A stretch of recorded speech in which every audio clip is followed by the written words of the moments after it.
बिस्मिल्लाहिर्रहमानिर्रहीम। मोहतरम काश्तकार भाईओ, किसान कार्ड के हवाले नाल 4 अहम अपडेट्स ने जिहड़ियां असीं अपने जिमीदार भाइयों को दसना चाहते हैं।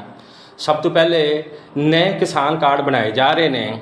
वो कोई नया जिमीदार बनवाना चाहे उन्होंने भी बना के दिता जा रहा है, या ऐसे तमाम जिमीदार जिन्होंने अपने पुराने कार्ड बंद करवा दिते सी या उन्होंने कार्ड गुम हो गए सी और वो नया कार्ड बनवाना चाहते हैं, उन्होंने भी ये सहूलत जी है दोबारा जारी कर दी गई है।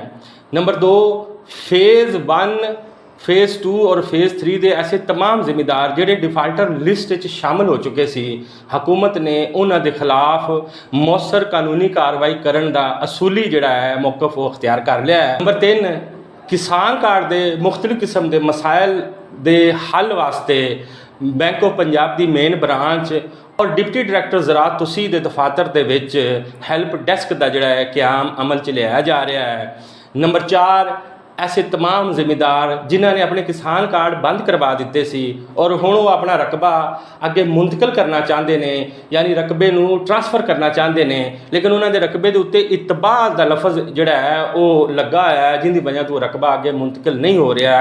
वो इतबा का लफज किवें ख़त्म कराया जा सकता है। और नंबर 5, सब तो अहम कि बैंक ऑफ पंजाब की जी किसान कार्ड के हवाले नाल हैल्पलाइन है, उनके उत्ते आसानी के नाल नुमाइंदे नाल किवें गल की जा सकती है। हुकूमत ने किसान कार्ड का जोड़ा टारगेट है वो 10 लाख जिमीदारां वास्ते कर दिता गया है। उनदे विच चंद हज़ार जोड़े किसान कार्ड उस टारगेट को पूरा करने वास्ते सिर्फ बाकी ने। ऐसे तमाम जिमीदार जिन्होंने पिछले 2-3 महीने के विच अपने किसान कार्ड बनवाने वास्ते मैसेज किया और उन्होंने किसी किस्म का जवाब नहीं आया है, ऐसे तमाम जिमीदार भाई नोट करें। किसान कार्ड बनाने वाला जोड़ा अमल है ये मुकम्मल तौर पर फाल हो चुका है।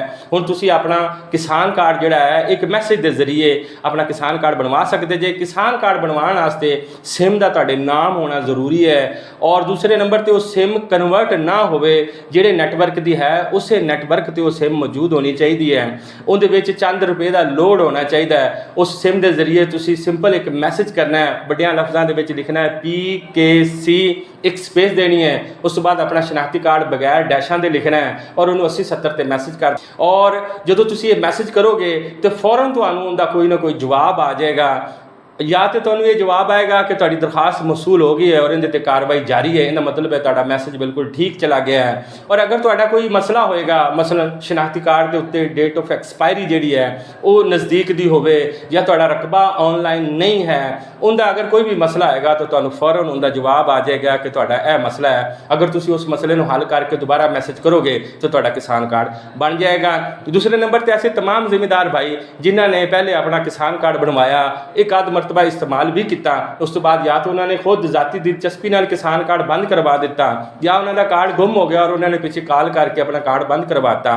हुण वो जिमीदार अपना दोबारा किसान कार्ड बनवाना चाहते हैं।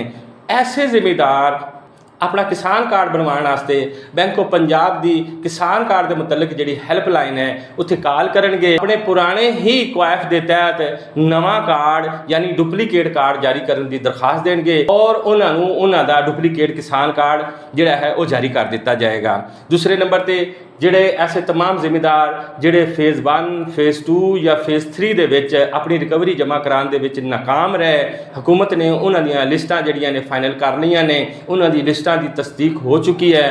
हुण उहदे ते जिहड़ी जरूरी कानूनी कार्रवाई है उहदे वास्ते लाए अमल तरतीब दिता जा चुका है। अगले चंद दिनों के विच ऐसे लोगों के खिलाफ कानून के मुताबिक जिहड़ी कानूनी कार्रवाई है वो अमल च लियाई जाएगी। लिहाजा ऐसे तमाम जिमीदार भाई जिन्होंने हाले तक अपनी किसान कार्ड की रिकवरी जमा नहीं कराई, उन्होंने एक अच्छी ऑप्शन है कि वो अपनी पहली फुर्सत के विच अपनी किसान कार्ड की रिकवरी जमा करा लैन। तीसरे नंबर पर ऐसे तमाम जिमीदार जिन्हों के किसान कार्ड के मुख्तलिफ किस्म के मसाइल सी, मसलन उन्होंने किसान कार्ड टैंपरेरीली या आर्जी तौर पर ब्लॉक कर दिता गया या कार्ड हाले एक्टिव नहीं होया, ऐसे जिमीदार भाइयों वास्ते बैंक की तरफों और महकमा ज़राअत तुसी की तरफों ਜਿਹੜੇ हैल्प डेस्क ने वो बना दिते गए हैं। उत्थे जाके जिमीदार अपना मसला दस के अपने मसले का मौसर हल जोड़ा है वो हासिल कर सकते हैं। लेकिन जिमीदार भाईओ याद रखा जे कि हैल्प डेस्क ते जाके भी जोड़े तुहाडे मामलात का तसीह है या मामलात का हल है वो बजरिया ऑनलाइन ही होना है।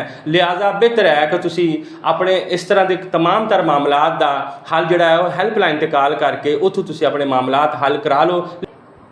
चौथे नंबर पे एक अहम मसला है कि ऐसे तमाम ज़िम्मेदार भाई जिन्होंने किसान कार्ड बनवाए और किसान कार्ड बनाने तो बाद उन्होंने अपने कार्ड बंद करा दिते और हुण उन्होंने जो अपने रकबे ਨੂੰ ट्रांसफर करने की कोशिश की तो अराजी रिकॉर्ड सेंटर तो उन्होंने पता लग्या कि तुहाडा रकबा ट्रांसफर नहीं हो सकता क्योंकि तुहाडे रकबे के रिकॉर्ड के उत्ते लफज इतबा या प्लज का लफज इस्तेमाल होया है, असी इनू रकबे ਨੂੰ ट्रांसफर नहीं कर सकते। ऐसे तमाम जिम्मेदार या तो बैंक की तरफ जाके अपने मसले के हल की कोशिश कर रहे होंगे ने या महकमा ज़राअत के दफातर जाते हैं और उत्थों अपने मसले को हल करने की कोशिश करते हैं। ऐसे तमाम जिम्मेदार भाइयों वास्ते जिहड़ा मौसर तरीन चैनल है अपने किसान कार्ड तो इतबा का लफज खत्म कराने का, वो ये है कि तुसी किसान कार्ड या बैंक ऑफ पंजाब की जी हैल्पलाइन है उत्थे कॉल करनी है। कॉल करके सब तो पहले तुहाडी ये दरखास्त होनी चाहिए है कि साडे कार्ड नूं मुस्तकिल तौर पर जिहड़ा है बंद कर दिता जाए। दूसरी दरखास्त ये गुजारनी है कि जिहड़ी भी तुहाडी मजबूरी है जिसकी वजह तुसी रकबा ट्रांसफर कराना चाह रहे जे वो उन्होंने दस के और उत्थे ये दूसरी दरखास्त ये दी जाए कि साडे रिकॉर्ड जिहड़ा है किसान साडा जिहड़ा ज़मीन का रिकॉर्ड है उहदे उत्ते जिहड़ा लफज इतबा इस्तेमाल होया है उन्होंने खत्म कर दिता जाए। जो तुसी ये अपनी दरखास्त ऑनलाइन बैंक ऑफ पंजाब नूं दर्ज करा दोगे तो चंद दिनों के बाद जो तुसी अराजी रिकॉर्ड सेंटर तो जाके पता करोगे तो वो तुहाडे रकबे के उत्तों लफज इतबा जिहड़ा है वो खत्म हो चुका होएगा। याद रखिया जे ये कॉल करन दे फौरन बाद जिहड़ा है ये खत्म नहीं हुंदा, इहदे वास्ते तुहानूं हफ्ता 10 दिन इंतजार करना पेगा। हफ्ता 10 दिन इस अमल नूं लगदे ने और इहदे दौरान जिहड़ा लफज इतबा है वो खत्म हो जाता है।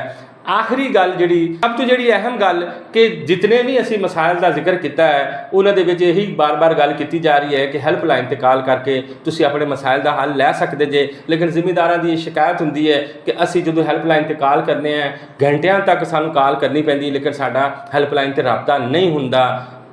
इसे तमाम जिम्मेदार भाइयों वास्ते एक टोटका है कि नंबर 1 उस नंबर तो कॉल करनी है जिंदे ते किसान कार्ड बनया होया है। दूसरे नंबर ते उस सिम के उत्ते अदर नैटवर्कमेंट्स जिहड़े ने वो मुनासिब तादाद दे विच मौजूद होने चाहिए ने। तीसरे नंबर ते तुसी हैल्पलाइन ते कॉल करनी है, हैल्पलाइन 042 111 267 200 पूरा। इहदे तो तुसी जो कॉल करोगे अगू कंप्यूटर बोलन लग पेगा, कंप्यूटर की एक अद्धी गल सुननी है उस तो बाद 4 का हिंसा नप देना है, दोबारा कंप्यूटर बोलन लग पेगा, फिर तुसी उनकी एक अद्धी गल सुननी है और उस तो बाद दोबारा 4 का हिंसा नप देना है। जो ये अमल तुसी करोगे तुहाडी हैल्पलाइन के नुमाइंदे दे नाल डायरैक्ट गल हो जाएगी। उत्थे तुसी अच्छे तरीके नाल अपना जिहड़ा मौकफ या अपनी दरखास्त दर्ज करा के अपना जिहड़ा मामला है उन्होंने हल करा सकते जे। जिम्मेदार भाईओ साडा चैनल खेती पंजाबी दा अपने जिम्मेदार भाइयों वास्ते मौके की मुनासबत के नाल सिर्फ जरूरी मालूमात फराहम करने वास्ते बनाया गया है। मेरी तमाम जिम्मेदार भाइयों को ये दरखास्त है कि साडे इस चैनल को सबसक्राइब कर लो और घंटी के बटन को दब दियो।